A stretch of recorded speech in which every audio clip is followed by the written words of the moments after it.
Hi students, welcome back.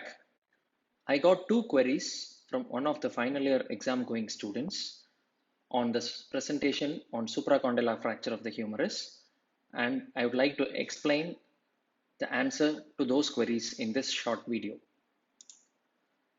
Now the first query was, what is the clinical significance of Bowman's angle which is measured in a case of supracondylar humerus fracture?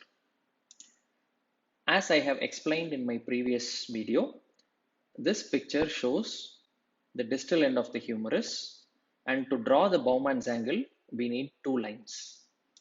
The first line is drawn vertically along the shaft of the humerus, and the second line is drawn along the epiphysis of capitulum, and the angle formed between these two lines is called the Bowman's angle. The normal angle is 72 degrees. So what is the significance of this Bowman's angle? Restoration of this Bowman's angle is very important in restoring back the distal humerus anatomy in a child. Now this is the normal picture.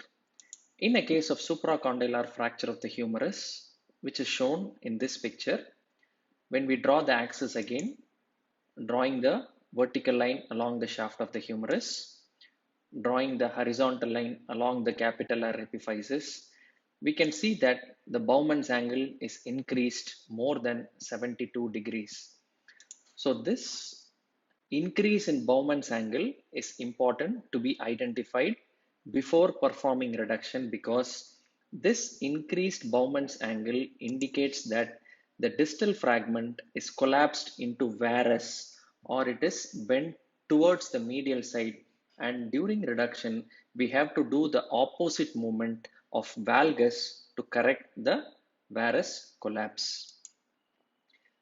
So this is after reduction. We pass two K wires, one from the medial to the lateral side and another from the lateral to the medial side, or it can be fixed with two lateral wires. After pinning, you have to establish the Bowman's angle again intraoperatively in the C-arm image. So after reduction, we draw the vertical axis, horizontal axis along the capitellar physis, and we can see that although the Bowman's angle is reduced from what was there before surgery, still there is a fracture gap, and this fracture gap causes a slightly increased Bowman's angle, and the angle is not restored to its normal position. So this persistent increase in Bowman's angle after reduction and pinning indicates that there is a persistent varus deformity or the varus collapse of the distal fragment which is present, and this persistent varus will result in cubitus varus or gunstock deformity, as it is a case of malunion. Thus, in a case of cubitus varus or a gunstock deformity following a supracondylar humerus fracture, it is only because of insufficient reduction of this varus collapse of the fracture during surgery which is responsible for cubitus varus, and it is not because of the growth abnormality which occurs in cases of fractures in other parts of the pediatric skeleton. So the importance of Bowman's angle is, one, to identify the varus collapse preoperatively, and two, to check the reduction after pinning so that we prevent persistent varus collapse which can result in cubitus varus. So these are the two main important implications of Bowman's angle. Now coming to the second query, why not perform an open reduction directly in all cases of supracondylar fracture of humerus with vascular compromise? Now the answer to that is, when there is a supracondylar fracture of humerus with brachial artery injury, the preferred terminology to be used, rather than brachial artery injury, you can use it as a vascularly compromised limb, because this vascularly compromised limb indicates that the brachial artery is injured. But the brachial artery injury spectrum can be of three varieties. One, because of spasm of the brachial artery, because of the kinking caused by the displaced fracture fragment. Second one, because of the intravascular thrombosis. And third one, there can be a laceration or a complete transection of the brachial artery. So these are the three types of brachial artery injury which can happen in a case of supracondylar humerus fracture. Now, when there is a vascularly compromised limb, as I have told in my previous video, the limb will be pulseless, it will be white, hand will be cool, and there will not be any capillary refill. So this indicates that the brachial artery has undergone either a spasm or a laceration or thrombosis.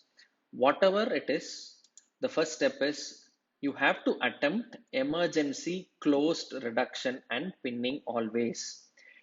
It means that the procedure has to be done inside theater with all the setup to convert it into open reduction if it is needed, and the vascular surgeon also has to be informed preoperatively that his intervention might be needed, and the patient's parents' consent has to be obtained for brachial artery repair also if needed.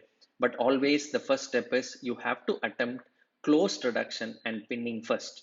So after closed reduction, you check the Bowman's angle, and if the reduction is satisfactory, you have to reassess the vascularity of the limb. In the first type of brachial artery injury, that is spasm, where there is no arterial injury, it is only because of the reflex spasm of the brachial artery. We know that after reduction and removing of the fragment which kinks the brachial artery, the circulation returns and the hand becomes pink, but still the pulse is not returned because the brachial artery spasm takes some time to relieve. So in those cases of pink pulseless hand, you just have to observe the hand closely, and if there is any sign of vascular compromise, you have to open. Now coming to the second scenario of brachial artery thrombosis or laceration, even after satisfactory reduction, which is achieved by closed pinning, if the brachial artery is thrombosed or lacerated, the vascularity of the limb will not return and the hand is white and pulseless. And in this case, you have to inform the vascular surgeon, and open repair of the brachial artery should be done in the same sitting. Now coming to the second scenario, after closed reduction and pinning, when there is unsatisfactory reduction, you have to convert it into open reduction on table, and after open reduction, check the circulation again, and if it is a thrombosis or laceration causing a white pulseless hand, you have to do a vascular repair simultaneously. Thus, answering the question of whether open reduction can be done directly in all cases of vascularly compromised limb, the answer is no, because if it is a pink pulseless hand due to brachial artery spasm alone, a closed reduction and pinning will restore the circulation and you don't need a surgery unnecessarily. Whereas when a white pulseless hand is present, even after a closed reduction and pinning, then in that case, on the same sitting, open vascular surgery and repair has to be done. Hope I have answered the two queries and you guys are able to understand this. Thank you.